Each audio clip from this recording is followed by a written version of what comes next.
Right, we better get ready, I suppose. Let's see what's happening. Just waiting for. We're just going to get ready and see if anybody wants to join us this morning. This afternoon. Just this afternoon. This afternoon. Yeah. Oh. 7 people. Now then. 7, 9. Jen has joined us. Hello, Hi, Jen. Jen. 13 Anybody people. else going to come on board? 14. Jason. Charles. Charles. Hi, everyone. Joe. Hello, Joe. Great to see you all. Good. Okay, shall we begin? Shall we begin? Okay, well, afternoon and welcome everybody to the first ever Spark Periscope.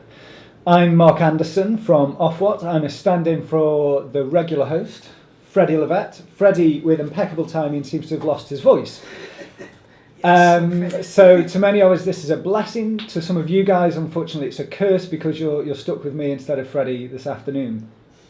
And in the spirit of innovation, we're trying something we've never done before. So this is our first ever attempt at this, and it's live, so bear with us and we'll have a good go at it and see how it goes. Today, what we're going to do is react to the first programme from the Spark campaign, Why Innovate? And this isn't about us telling you anything about how you innovate. It's simply about sparking ideas, sparking conversation, and the reaction we've seen so far seems as though that's happening, which is great. And as billed, we have a very, very special guest. Alison Ferguson. Alison is Ofwat's principal engineer, and we're delighted, Alison, to have you on board. Thanks very much. It's great to be here. Thank you. Good stuff. And also, of course, we're joined by your regular host, Margareta. Hi, everyone. I'm also from Ofwat. I'm Margareta Scherfers-Immatori, for those who don't know me yet. And yeah, shall I kick it off? Go for it. So we are going to start to. Say bye to Freddie. We're going to kick off by talking about all the amazing comment that we received over the past week. It was absolutely amazing engagement, and thank you so much for taking the time of joining us and commenting on our campaign. And we picked out a couple of tweets and comments, and really sorry to those of you who won't be mentioned personally today. And I think the first thing I wanted to talk about today was our Twitter poll. And the results are out. Drum roll. We asked you, what does innovation mean to you? Is it technology? Is it about new ideas? About the processes? Or everything? All of the above. And the strong response there highlighted that it wasn't just about technology or processes. 85% of you agreed that it's much more than just tech and processes, and I think we've been really, really pleased to see that. And it also nicely links in this week's comments from Paul Taylor from Romford Housing, who talked about what innovation means to him and highlighted that it's more than just about ideas, it's also about executing those ideas. So thanks so much for taking the poll, and then we're going to come with new ideas next week. And I think there was a tweet you wanted to. Yeah, absolutely. I mean, it was sort of building a little bit on the theme that Paul outlined in the video. And this was one from Tim McCann. Tim, I think, works for UU. And he was saying, as engineers, we're engineer heavy this afternoon with Alison too, but as engineers, we're often at risk of assuming that innovation is just about the current tech buzzwords.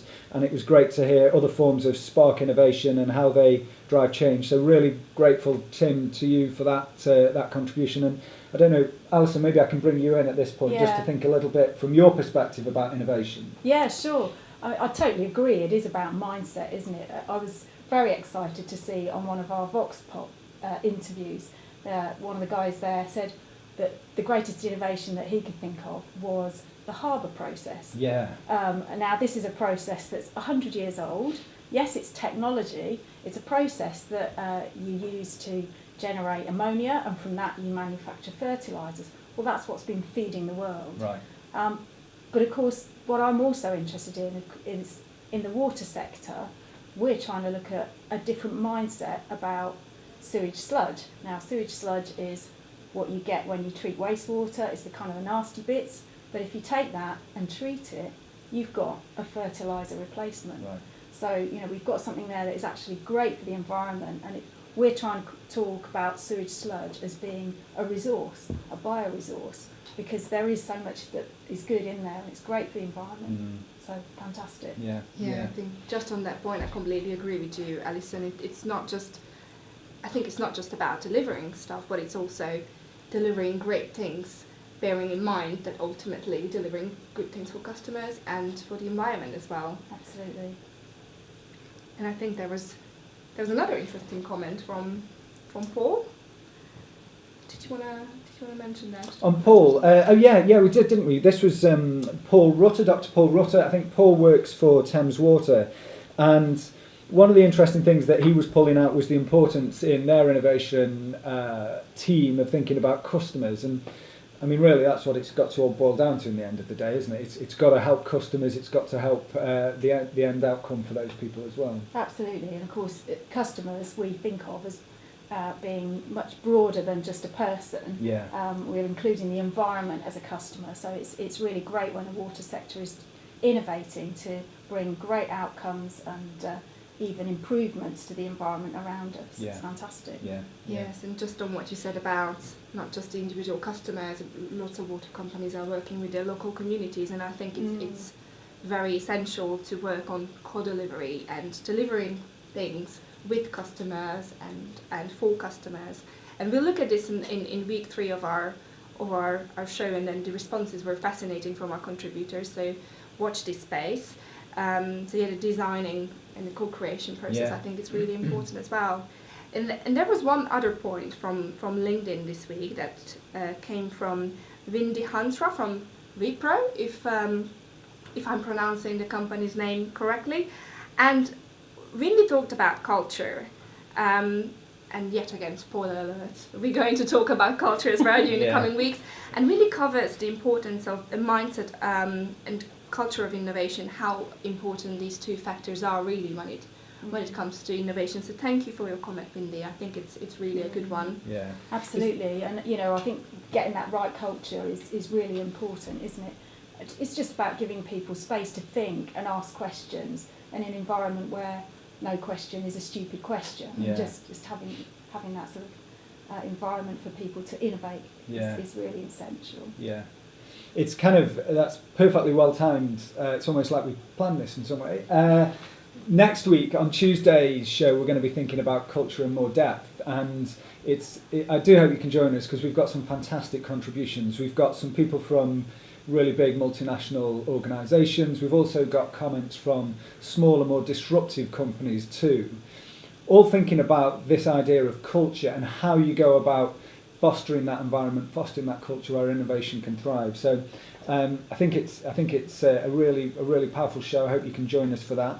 In the meantime, do stay tuned, do be part of the conversation. As ever, use our hashtag #SparkInnovation. But I think that's about us for this week, other than firstly to say thank you to Alison for joining us. Thank you. And thank you to everyone for your comments and contributions and challenge and ideas so far through the course of the Spark campaign. And we look forward to hearing more from you. Next programme is on Tuesday, so do stay tuned for that. And next Friday we'll be back for our live Periscope, same time, same place, hopefully different host, and Freddie will be back and fully fit. So do join us for that.